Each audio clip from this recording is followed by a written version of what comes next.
Sometimes it's always good to be the first to do something, like be the first team to win a championship, first team to win a championship while trailing in a series, first team to win multiple titles, yada, yada, yada. But sometimes it's not always the best thing to be known as the first team to choke and all of that. Like, who was the first team in NHL history to choke a 3-0 series lead? That would be the 1942 Detroit Red Wings, losing the Stanley Cup final after being up 3-0 to the Leafs and losing Game 7 in Toronto, one of the largest Canadian crowds to see hockey.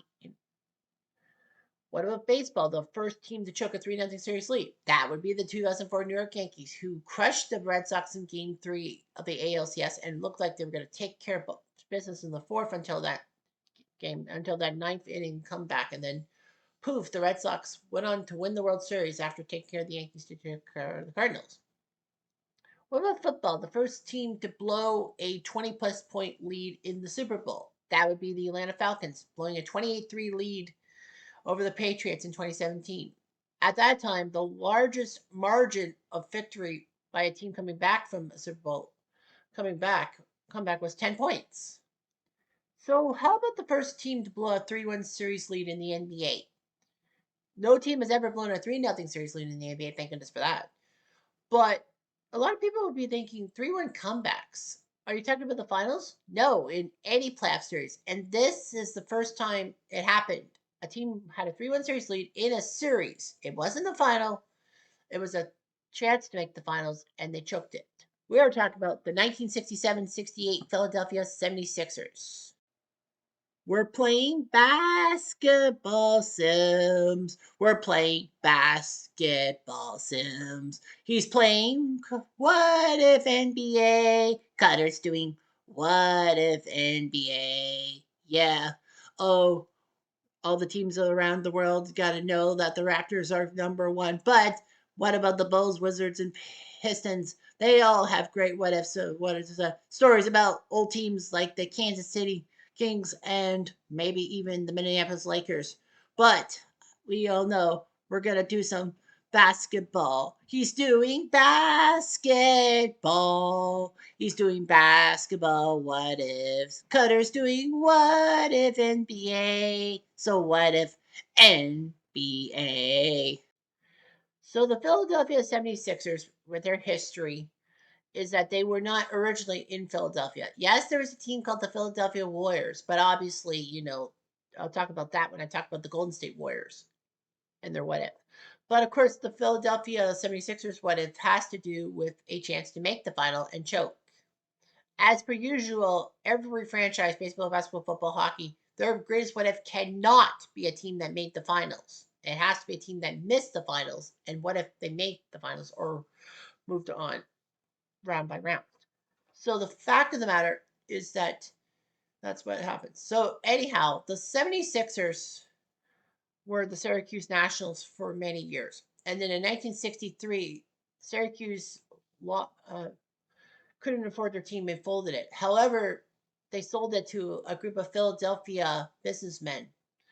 And once the Warriors left Philadelphia for San Francisco, Philly was without basketball, but not for long, as they bought the Syracuse Nationals and turned it into the Philadelphia 76ers, naming it, of course, for the Spirit of 76 with all those pesky Americano things. Nevertheless, Philadelphia looked pretty good. And in 1967, one of the biggest trades happened as the 76ers traded away Wilt the Still Chamberlain to Los Angeles. It was like shocking to see that happen. Like Wilt going to a West Coast team. But the fact of the matter is that, the Sixers were a pretty decent team. Hal Greer, um, Billy Cunningham, um, Dr. J, Doug Collins. The Sixers were good. They had a chance to win the Eastern Final in 1965, but of course got taken out by the famous Johnny Moskal. Havlicek stole the ball. Havlicek stole the ball. So anyway, yeah, 1967, their dreams came true. They took care of the Celtics and broke the Celtics' 8-year championship round. They won it in 67. They were looking to repeat. The Sixers in later years would be known for trying hard and all that to win an NBA championship. In the 70s, they had Dr. J and all them. They had a 2-0 series lead on Portland in the 77 final, but choked the last 4 games. In 1980, they took on a fresh-faced Magic Johnson and the LA Lakers alongside Kareem Abdul-Jabbar, and they lost Game 6. Thanks to Magic actually playing center because Kareem was hurt. 1983, the Sixers got their revenge on the Lakers by winning the championship, and the famous Moses Malone quote when he says, "What's the playoff situation going to be like for the Sixers?" He said, "Faux, faux, faux." Not fee fi fo fum like the giant in Jack of the Beanstalk. 4 for 4. He's going to go 4, 4, and 4. So the 3 playoff series would be 4-game sweeps by the Sixers. He was close. He missed by 1 game, only by 1. Not half bad. 12-1. The Sixers were getting old. Dr. J retired in 1986. The Sixers choked a big lead over the Washington Bullets one day. I can't remember what year. 1986, I think. The Sixers now were in the hands of a guy from Auburn by the name of Charles Barkley. Then the Sixers were decent, but then the Sixers were tired of Barkley and traded him to Phoenix alongside Jeff Hornacek. That was terrible. The Sixers were one of the most terrible teams in 1993. Even more so in 1973 when they only won 9 games out of 82. So the 93 Sixers wallowed while the Suns wallowed in happiness like a pig in the mud as Barkley and Hornacek would lead the Suns to the NBA Finals, but the Sixers got them. I mean, the Bulls got them in 6. The Sixers were pushing around. They ended up being the #1 pick in the 1996 draft, only because the NBA stipulated that neither the Raptors or Grizzlies, for the first 3 years of their existence, could have the #1 pick. Because the Raptors technically won the draft lottery, but the fact of the matter was that because of that NBA rule, the Sixers got the #1 pick and took Allen Iverson. Would the Raptors have taken Allen Iverson? Probably. But then David Stoudemire, was a point guard too. But Allen Iverson probably would have been a shooting guard. And, Marcus Camby worked out for the Raptors. Nevertheless, AI was big for Philly. And the Sixers, in 5 years, went to the 2001 NBA Finals, taking care of the Raptors in that famous second round series in which Vince Carter clanked the ball off the rim and it didn't go in. And the Sixers took care of Milwaukee in the Eastern Final to take on the Lakers and hand the Lakers their only loss of the 2001 playoffs in Game 1 when AI made that shot and then stepped over Tyrone Lue. The Sixers would make another trip to the final? No. I was going to say they made another trip to the final in the 2000s, but I don't think so. The Sixers were getting influx and all that. They were getting fluxed.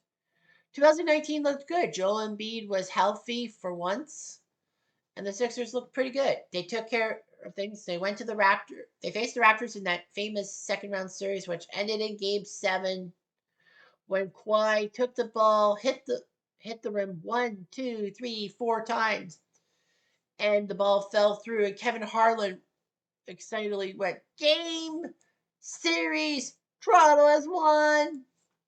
And that Sixers fan, if you look at the down in the bottom area of the crowd, in the few seconds, there was this stupid Sixers fan with the 76 on his back and all that, probably their mascot, and he looked forlorn. Ha ha ha ha ha ha. Nevertheless, the Raptors went on to win the NBA championship. So the Sixers have been decent, but they have missed the playoffs a few times. Joel Embiid still can't freaking get healthy. So let's talk about the 1968 Sixers and why they're the first team to blow a 3-1 series lead. So the 1968 Philadelphia 76ers, their 15th season in the NBA and his 5th season since moving from Syracuse. In fact, this was the first time Philadelphia played at a stadium, the new stadium, the Spectrum. They played at the Palestra, home to many college teams. But yeah, they went to the Spectrum for the first season. Of course, the Spectrum was built not only for the Sixers, but for the Flyers in the NHL. Unfortunately, though, the Sixers and Flyers both had to move games away from the stadium because of the roof being blown off in March 1968. I remember fondly them talking about the Flyers having to play home games, one home game in Toronto, one home game in Quebec, and then no, was it one in one in Quebec, no, one in Toronto, one in New York, and then all in Quebec, their AHL affiliate. Meanwhile, the Sixers won 62 games, which was pretty impressive. For the third straight year, they were the best team in the NBA. It looked pretty good. 62 wins, leading the Eastern Division from Boston, New York, and Detroit, who made the playoffs from that division. So the Sixers were perfect against Baltimore, 4-4 against Boston, not bad. 6-1 against those pesky Chicago Bulls.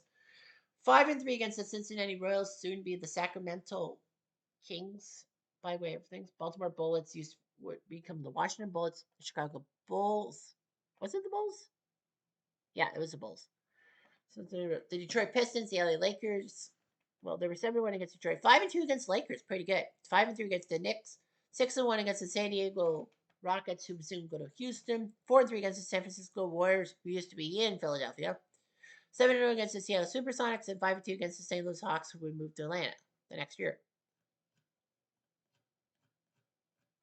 So that was pretty much what they did. Will Chamberlain ended up being named MVP, but then he moved to the Lakers. So anyway, my thing was wrong, of course.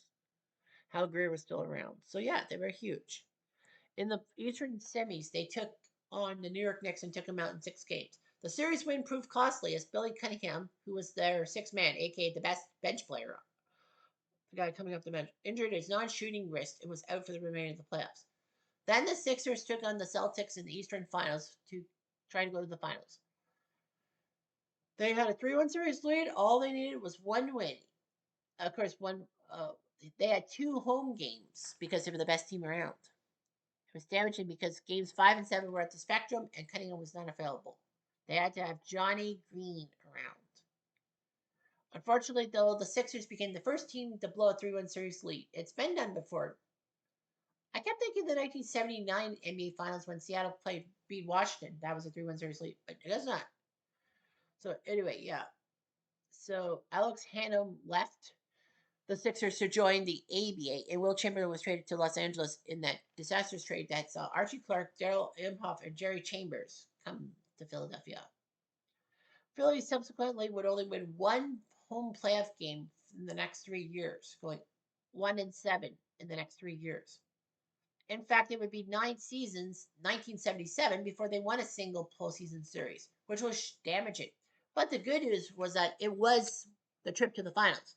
Another bit of bad news was they choked that 2-0 series lead, like I said.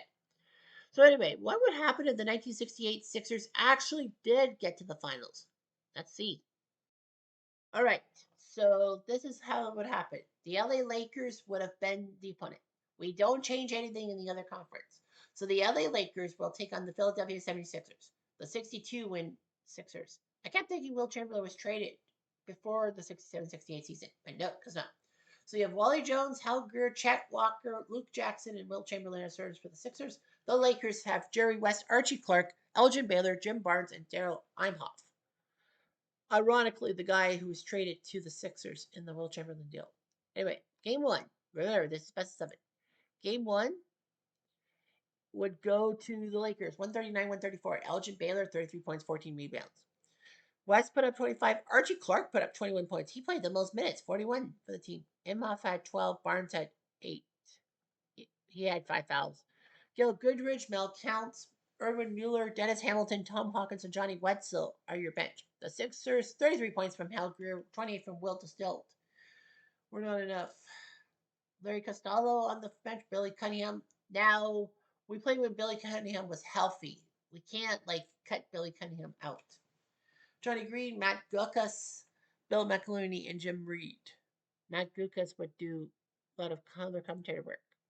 So the Lakers are up 1-0. Game 2 sees the Lakers lose 124-122. It was close. Will, 42 points, 27 rebounds, as he was bound to do. Clark, Baylor, and West all put up 20-plus points. Gil Goodrich doing his job, 11 points off the bench. 42 by Will Distilled. Luke Jackson put up 20 points. Hal Greer only put up 9 points in 35 minutes. He couldn't do this. He only did 4. Billy Cunningham doing his job too. So yeah, the series is tied 1-1, headed to Los Angeles for game 3. And it would be the Sixers winning. Will Distilled 32.16 assists in 44 minutes of action. 23 points by Luke Jackson. That can't be right. Why is that a 67-68 Will Chamberlain? Huh. Something was up. Anyway, the Lakers 35 from Jerry West, 26 from Baylor. Mel Counts got 13 points off the bench. Counts would go on to play in the ABA. Game 4 sees the Lakers win 124-115. Will Distill was still playing the game, 22 points, 22 rebounds in 46 minutes. Hal Greer 32 points in 39 minutes. That's not half bad. Cunningham got 15 points off the bench. The Lakers 30 points by West, 28 by Archie Clark. Anyway, Archie Clark. Did he go to Philly? Yeah, he did go in that Philly trade. That's right. Archie Clark. All right. Boy, that was huge. Those guys had to play each other. 2-2 headed to game 5. We do the 2-3-2 format that they used to do. Game 5 is in LA. If it would just generate for me. Sometimes it just doesn't. There you go. And the Sixers win 127-121. Wilt is still doing his best, 21 points, 21 rebounds in 46 minutes. And guess what? Philly goes home with a 3-2 series lead. Every starter gets 19 points. They only need 5 people at the bench. Cunningham, Costello, Green, Gokas, and Malchione. The Lakers, 27 from Baylor, 26 from West. Clark screws up. And all that.